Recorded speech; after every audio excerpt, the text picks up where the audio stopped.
Magnago. E ultimi, non per importanza ma per elenco e referto, abbiamo ovviamente la coppia arbitrale che quest'oggi è rappresentata dai signori Rim e Ploteger.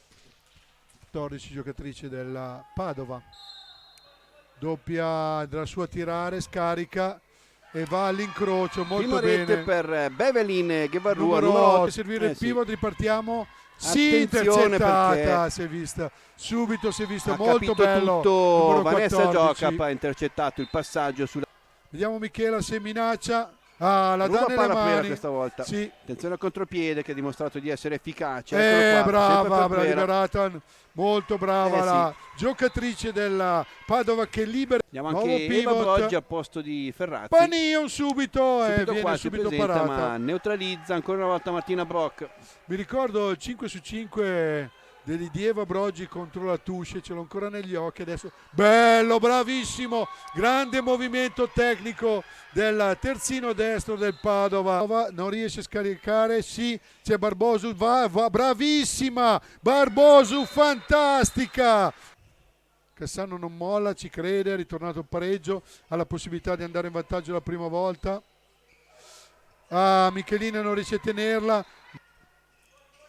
Eccola qua ancora, uno contro uno, scarica Giocap. Sì, brava inferiorità, va che mi va.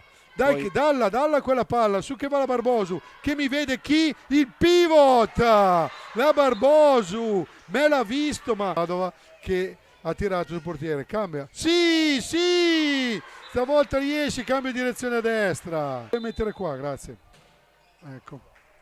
Il tiro viene stoppato, quindi si va a riposo con il Cassano che dopo un lungo inseguimento È riuscito, chiude 13-12 Luca. A portare destra Zanellini. Scarica, chi c'è, chi la dà? Wow, deviata sull'incrocio. La incrocia con Giocap, incrocia anche lei. Brava. È terminata. Ferrara Mestrino con la vittoria del Ferrara 35-34. Poi contropiede per Barbosu, realizza. Questa volta eccolo qua. Numero 49, lì. Cambio direzione e gol! Ancora una volta Zizzo sceglie bene il tempo, sorprende. Doppio pivot, ha chiamato Lisa, scarica su Michela, da che adesso fuori, va a tirare. Trova il barco.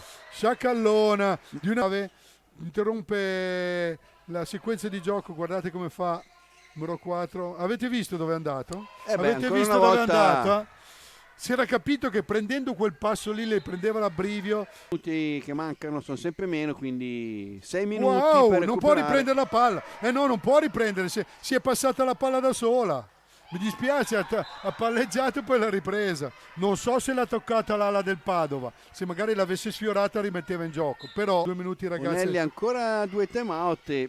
Potrebbe giocare. Pivot, grande! Potrebbe giocarsene uno in questo momento. Nel momento decisivo la Montoli si fa sentire. Nel frattempo è rientrata Bevelin. Cosa va tutto? Attenzione, teniamo questa giocatrice. Va in estreme sta crociata distanze con... Vai Montoli.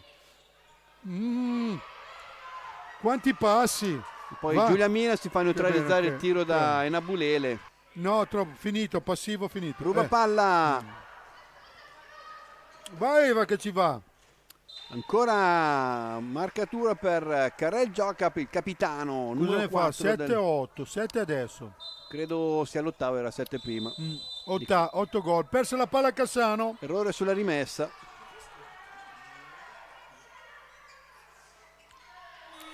Brava Zizzo, la tiene. 25-23.